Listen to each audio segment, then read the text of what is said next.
Now that we've thread our needle and we've got a knot in the end, we need to sew our two parts together. I've got my fronts and I've got my backs. Now I am going to put them the right way around. So here we go, so I can see my front and my back. With my needle, I want to be starting on the inside. The starting stitch is a little bit different to the others for the whip stitch. You're going to choose where you're going to start. I'm going to choose here. I'm going to start by putting it just through the top one. So let me see, I'm going to poke my needle through and I'm going to pull, pull, pull until I feel my knot. Pulling and pulling.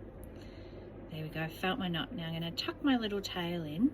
Okay, when I pulled it through as well, I pinched at the top.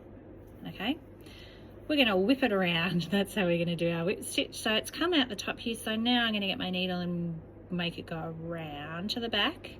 And it's poking through both of them, and I pull, pull, pull, holding onto the thread at the top near my needle, pull, pull, and I've got my first stitch.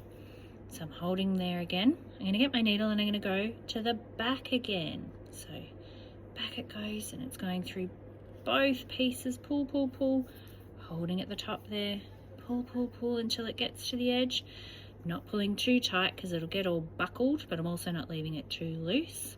I'm going to keep whipping around to the back and going in. Now I'm not going too close to the edge, because if I get too close to the edge it might just fall out. So I'm going to go a little bit in but not too far in.